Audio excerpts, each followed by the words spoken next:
Hello and welcome to another informative video of VS classes online. आप आ चुके हैं वीएस क्लासेस के ऑफिशियल प्लेटफॉर्म पे। आपको मेरे पीछे बैकग्राउंड में दिख रहा होगा जो पेज है वो आपको बताता है कि हम आज पढ़ने वाले हैं एमपीपीएससी यूनिट 10 का जो टॉपिक है।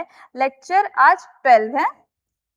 चलिए, लेक्चर 12 है सहरिया जनजाति, क्योंकि सहरिया जनजाति का एक जो पार्ट है वो ऑलरेडी कंप्लीट हो चुका है, ठीक है, और आज सेकेंड पार्ट है सहरिया जाति का ही। जो आपका एमपीपीएससी है उसमें जो यूनिट 10 है वो जनजातियों को पूरी तरीके से डेडिकेटेड है, जिसमें हम अलग अलग जनजातियों के बारे में पढ़ेंगे, उनके लिए क्या संवैधानिक प्रावधान बनाए गए, ठीक है, और उनको पहचान कहाँ से मिली, जो जनजाति या आदिवासी शब्द है उसकी उत्पत्ति कहाँ से होती है, अलग अलग जो थिंकर्स हैं जो जिन्होंने उन्हें अलग अलग नाम दिया है, अलग अलग नामों से पुकारा है, किसी ने उन्हें हरिजन कहा, किसी ने उन्हें आदिवासी कहा, ठीक है। तो ये अलग अलग नामों के पीछे क्या कहानी थी, क्या गाथा थी, उसके बारे में हमने पिछले लेक्चर्स में बात कर ली है। संवैधानिक प्रावधान क्या क्या है, उन्हें संविधान ने एक अलग दर्जा क्यों दिया, उन आदिवासियों में भी, उन जनजातियों में भी जो विशेष पिछड़े हैं, उनमें भी कुछ ऐसी जनजातियां हैं जो उनमें भी पिछड़ी हैं, जिन्हें बहुत ज़्यादा आवश्यकता है कि उन्हें देखा जाए, उन पर ध्यान दिया जाए, समाज के एक अलग हिस्से की तरह उन्हें देखा जाए, कि उन पर अलग फोकस किया जाए। वो कहलाते हैं पीवीटीजीज। उनके बारे में हमने पढ़ना शुरू कर दिया था, जिसमें हम सहरिया जनजाति को पढ़ रहे थे। अब संपूर्ण विश्लेषण हमने किया था, परीक्षा उपयोगी जो भी तथ्य हैं वो भी हम करते हैं, और साथ ही साथ जो रिवीजन है वो भी मैं आपको करवाते चलती हूँ। जो पिछला लेक्चर था उसमें हमने बहुत सारी चीजें कवर कर ली थी, ठीक है। हमने जनजातीय निर्भरता के बारे में बात कर ली थी, ठीक है, और हमने इंट्रोडक्शन पार्ट देख लिया था सहरिया जनजाति का। सिलेबस डिकोड हम कर चुके हैं, ठीक है। भील हमने पढ़ लिया है, बैगा जनजाति कंप्लीट हो गया है, गोंड जनजाति कंप्लीट हो चुका है। ये वो जनजातियां हैं जिन्हें हम पढ़ चुके हैं। अब इसी कड़ी में हमने बात की थी सहरिया जनजाति की, सहरिया जनजाति की बात की थी, जिसमें हमने उनकी उत्पत्ति के बारे में बात की थी, उनके विस्तार के बारे में हमने बात कर ली थी, और वेशभूषा कैसी है उनकी, और पीवाईक्यूज भी हम आज के लेक्चर में देखेंगे, क्योंकि सहरिया जनजाति का जो लास्ट पार्ट है वो हम आज करने वाले हैं। फिर जो भी इंफॉर्मेशन जरूरी है, जो फैक्ट जरूरी है, वो भी देखेंगे, ठीक है। तो अब यहाँ पर देखिए, मैंने आपको बताया था विशेष पिछड़ी जनजाति पीवीटीजीज में 3 आते हैं, जिसमें बैगा, सहरिया और बहारिया आते हैं।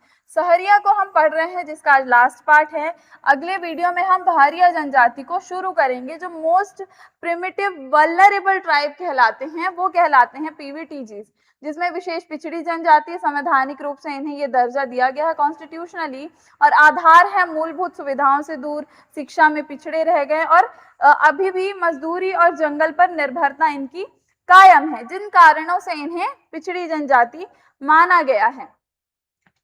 पिछले लेक्चर की बात करूं अगर मैं, तो मैंने आपको इनका परिचय दिया था, उत्पत्ति कहाँ से हुई, आर्थिक आधार क्या है, इनके जीवन यापन किन तरह से होते हैं, इनकी वेशभूषा, आभूषण कैसे रहते हैं, पुरुषों के, महिलाओं के, नृत्य, प्रमुख जो डांस फॉर्म्स हैं, आर्ट फॉर्म है, सॉन्ग्स हैं, उसके बारे में हमने बात कर ली थी। कुछ विवाह के प्रकार हैं जो हम पार्ट 2 यानी आज हम देखेंगे बच्चों, ठीक है। देवी देवताओं के बारे में हमने पढ़ लिया था, धार्मिक मान्यताएं कैसी कैसी हैं देख लिया था, और मोस्ट इम्पॉर्टेंट, जब आप सहरिया जनजाति के बारे में पढ़ रहे हैं उस समय उनकी जो स्वास्थ्य स्थिति है, स्वास्थ्य स्थिति में एक जो राज्य है जो यूथोपिया कहलाता है, जो हर बार प्रश्न में पूछेगा और पूछता भी है, वो सबसे इम्पॉर्टेंट है जो हम आज कवर करने वाले हैं, कुपोषण और स्वास्थ्य स्थितियां सहरिया जनजाति की, और उनके आजीविका के जो स्रोत हैं वो हम आज पढ़ने वाले हैं। यानी हम आज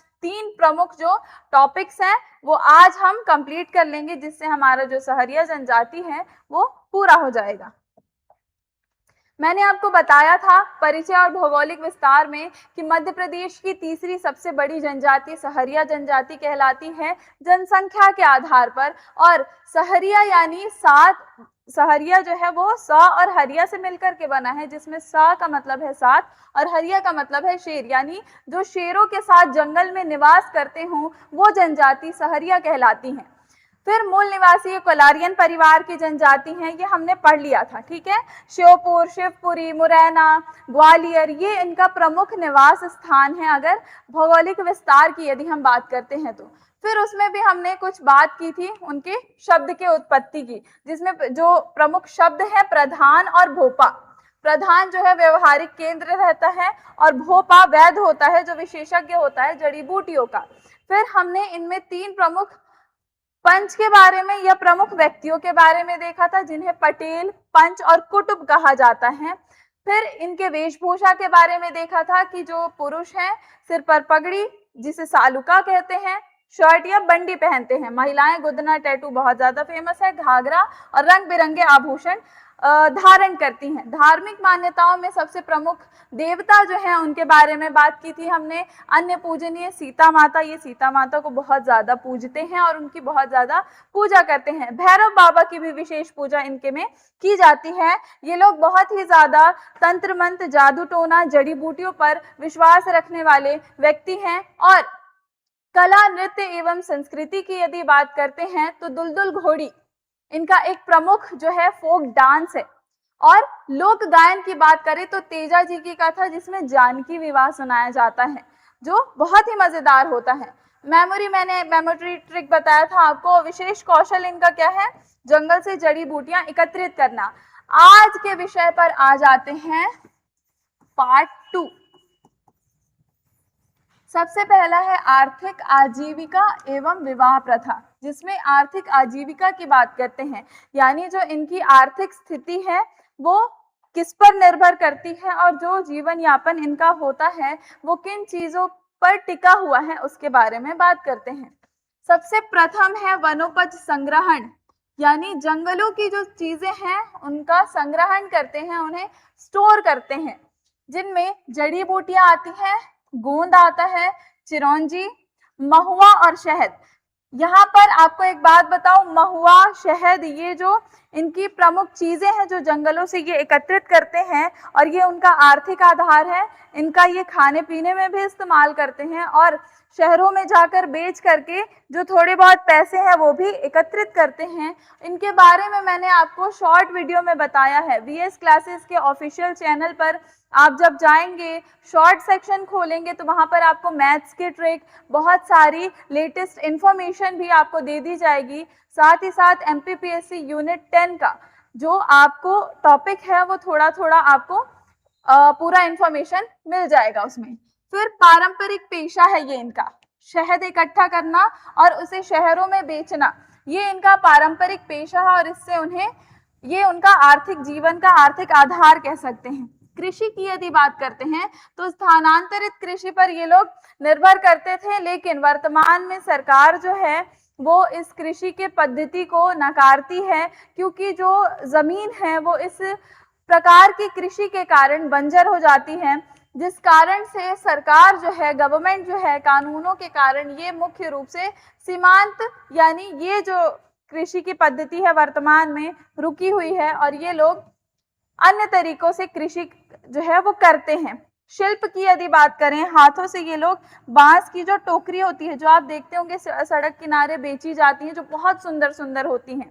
जिस भी घर में शादी ब्याह होता है या कोई फंक्शन होता है तो उन बांस की टोकरियों में हम फल रख करके देते हैं एक दूसरे को। तो वो जो टोकरियां होती हैं, ये सहरिया जो जनजाति है वो अपने हाथ से बनाती है उन टोकरियों को और बेचती है और सूप बनाने का काम करते हैं, जिसमें आप चावल वगैरह, चावल और कंकड़ को अलग करते हैं जिस यंत्र में, उसे हम सूप कहते हैं। ठीक है। फिर अब आ जाते हैं विवाह प्रथा की। यहाँ पर विवाह प्रथा की यदि बात करते हैं तो कुछ इनके में प्रथाएं जो है वो अन्य जनजातियों से मेल खाती हैं, जिसमें झगड़ा प्रथा जो है सबसे प्रचलित है। झगड़ा प्रथा आपने पिछली जनजातियों को जब पढ़ाया था मैंने, उसमें भी बताया था कि झगड़ा प्रथा क्या होती है। एक दफा फिर आपको बताती हूँ जब हम सहरिया जनजाति को पढ़ रहे हैं। झगड़ा प्रथा में क्या होता है, कोई महिला जो अपने पुरुष को, अपने पति को छोड़ करके किसी नए पुरुष के साथ जीवन यापन करने का सुनिश्चित करती है, तो जो पुराना पति है, पुरुष है, उसे, जो नए पति हैं, उन्हें पैसा देना पड़ता है। ये क्वाइट कंफ्यूजिंग, थोड़ा सा मैं आपको बताती हूँ। जो नया पुरुष है उसे क्या करना पड़ेगा, पुराने पुरुष को यहाँ पर कुछ राशि देनी पड़ेगी, जिसे झगड़ा राशि बोला जाता है। ठीक है, तो वो कहलाता है झगड़ा प्रथा, जिसमें जो नए पुरुष है उन्हें कुछ पैसे देने होते हैं पुराने पुरुष को। ठीक है, सहरिया समाज में समगोत्रीय विवाह, जितनी जनजातियां आप पढ़ेंगे उसमें समगोत्रीय विवाह, सेम गोत्र मैरिज कंप्लीटली मना किया गया है, वर्जित है। प्रमुख विवाह प्रकार की बात करें तो एक नाम मात्र विवाह होता है, जिसमें सिर्फ नाम के लिए जो लड़का लड़की है समाज की स्वीकृति के लिए विवाह कर लेते हैं। फिर एक झगड़ा प्रथा होती है, जिसके बारे में मैंने आपको अभी बताया। एक होता है सहपलायन विवाह। सहपलायन विवाह यानी जो युवक युवती होते हैं, यदि उन्होंने एक दूसरे को पसंद कर लिया है तो वो एक साथ रहने लगते हैं जबरदस्ती समाज से हट करके, बाद में समाज उन्हें स्वीकार कर लेता है। इस स्थिति को बोला जाता है सहपलायन विवाह।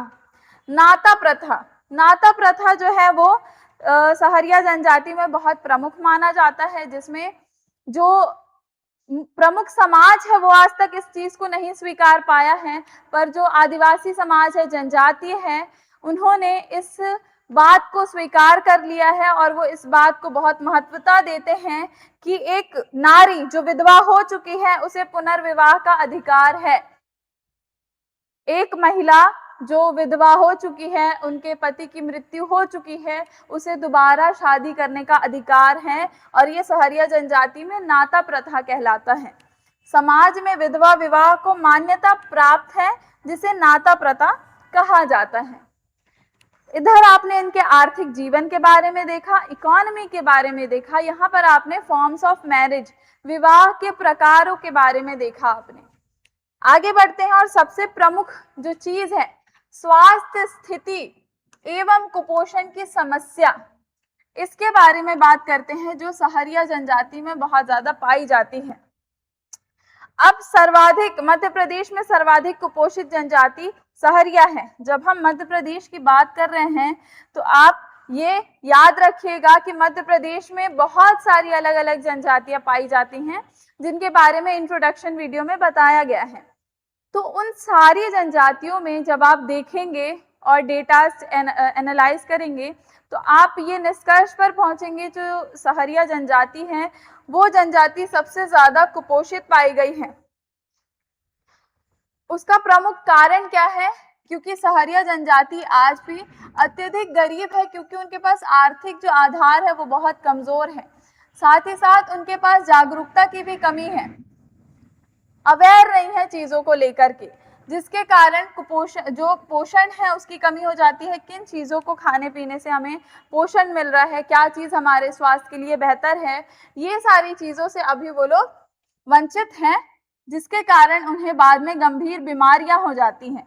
और ये जो सर्कल है लगातार चलता रहता है कि जागरूकता का अभाव है, फिर पोषण की कमी हो जाती है, बाद में गंभीर बीमारियां हो जाती हैं और अत्यधिक गरीबी हो जाती है उस बीमारी के कारण हॉस्पिटल में इलाज करवाते करवाते।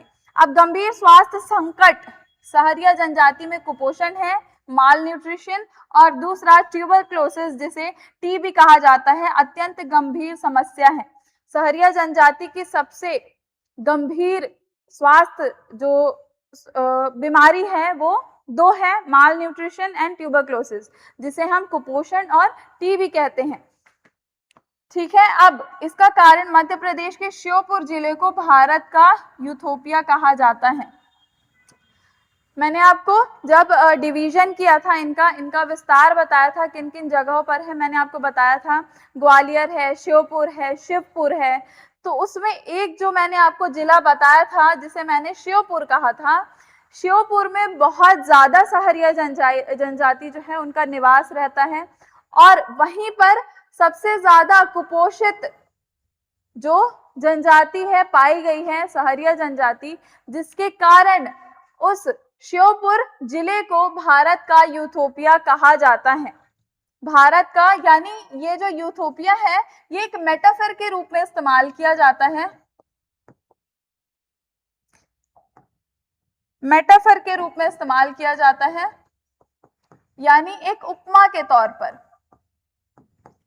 यूथोपिया एक उपमा के तौर पर इस्तेमाल किया जाता है क्योंकि यूथोपिया जो है वो एक देश है जहां पर 1980 में भारी अकाल आया था और उस अकाल के कारण वहां की जो भारी जनसंख्या है वो भी माल न्यूट्रिशन से बहुत ज्यादा ग्रसित थी और उसी कारण इसे यूथोपिया देश को एक उपमा, एक अलंकार के रूप में, एक मेटाफर के रूप में इस्तेमाल किया जाने लगा और बाद में सहरिया जनजाति में बहुत ज्यादा कुपोषण पाए जाने के कारण श्योपुर जिले को भारत का यूथोपिया कहा जाने लगा।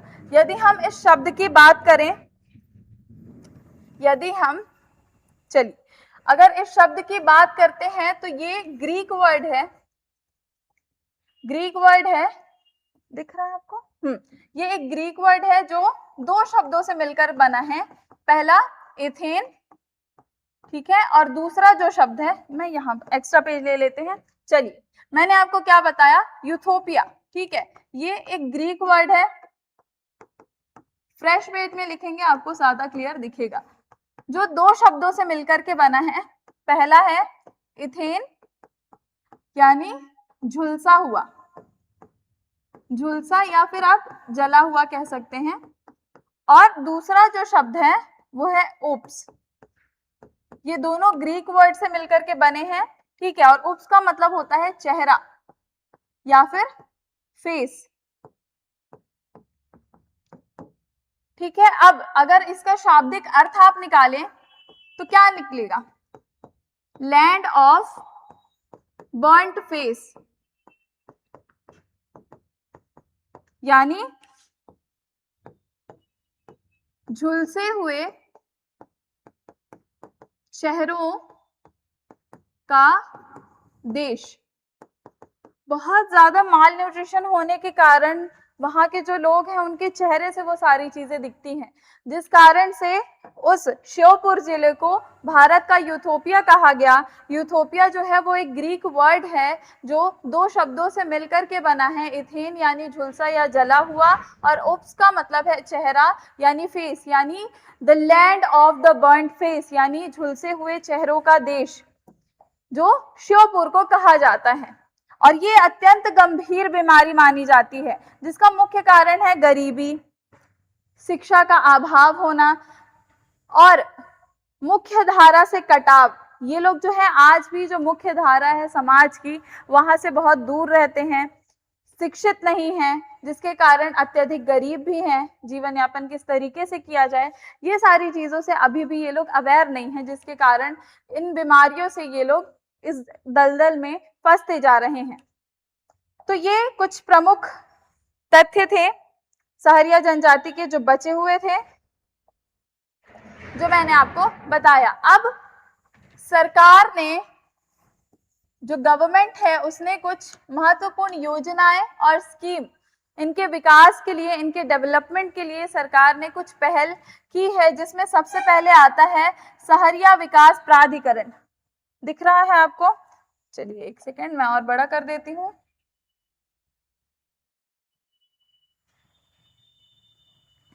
अब आपको दिख रहा होगा। चलिए, तो हम क्या पढ़ रहे हैं? कुछ योजनाएं। आपको हेडिंग पता होनी चाहिए, जिस कारण से मैं यहाँ पर हेडिंग जो है वो लिख दे रही हूँ। योजनाएं, ठीक है। चलिए, पहली जो योजना है वो है सहरिया विकास प्राधिकरण। इसमें क्या होगा? राज्य सरकार द्वारा इन्हें सामाजिक और आर्थिक रूप से जो है, यानी सोशली और इकोनॉमिकली इन्हें अलग अलग रूप से ग्वालियर, श्योपुर और शिवपुर में स्थापित किया जाएगा। यानी केवल एक जगह पर जो इनका पॉपुलेशन है वहां पर नहीं, इन्हें अलग अलग जगहों पर भी स्थापित किया जाएगा, रखा जाएगा, जिसे सहरिया विकास प्राधिकरण का नाम दिया गया। दूसरी जो योजना है उसका नाम है आहार अनुदान योजना। इसमें क्या होता है?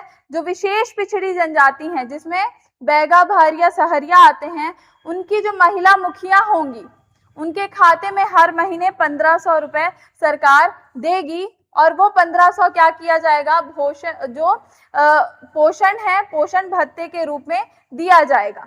ठीक है, क्या बताया मैंने, आहार अनुदान योजना विशेष पिछड़ी जनजाति जो बैगा, भारिया, सहरिया है, उनकी महिला मुखिया को हर महीने हर माह 1500 रुपए उनके खाते में दिया जाएगा, ताकि जो न्यूट्रिशन की कमी है उसे पूरा वो लोग कर सकें।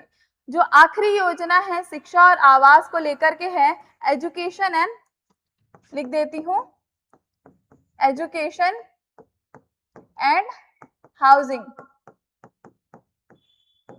इसको लेकर के एक योजना सरकार लाती है, जिसके तहत सहरिया बच्चों को शिक्षा की मुख्य धारा से जोड़ने के लिए विशेष एकलव्य आवासीय विद्यालय बनवाया जाएगा। आवासीय विद्यालय यानी बच्चे वहां पर रहेंगे, एक हॉस्टल बनाया जाएगा पूरा, और वहीं पर बच्चे हॉस्टल में रहेंगे, फिर वहीं उससे लगे हाथ एक स्कूल होगा जहां पर बच्चे जाकर के पढ़ेंगे। ये सहरिया जनजाति, भारिया और बैगा जनजाति के लिए बनाया गया है। आश्रम शालाओं का भी निर्माण किया जाएगा, अन्य शिक्षाओं के लिए आश्रम का भी निर्माण किया जाएगा और उन्हें वहां पर रखा जाएगा। तो 3 प्रमुख योजनाएं हैं। पहला प्राधिकरण योजना, जिसमें उन जनजातियों को अलग अलग जिलों में उनका वर्गीकरण किया जाएगा, रखा जाएगा। अनुदान योजना आहार के लिए की जाएगी, 1500 रुपए हर माह, जो महिला जो प्रमुख है उनके खाते में डाला जाएगा। और शिक्षा और आवास, एजुकेशन और हाउसिंग के लिए इन्हें जो सहरिया बच्चे हैं उनके अच्छे एजुकेशन के लिए हॉस्टल वगैरह भी बनाए जाएंगे, एकलव्य आवासीय विद्यालय।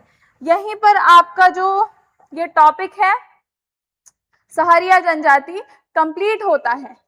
अब कुछ चीजें और रह जाती हैं, रिवीजन कर लीजिए, एमपीपीएससी स्पेशल क्विक रिवीजन कर लेते हैं। जनजातीय दर्जा पीवीटीजीज में मानते हैं, विशेष रूप से क्योंकि कमजोर है इसलिए इन्हें 3 में से 1 रखा गया है सहरिया को। मुख्य क्षेत्र की यदि बात करते हैं सहरिया, मैं यहां पर लिख देती हूं सहरिया,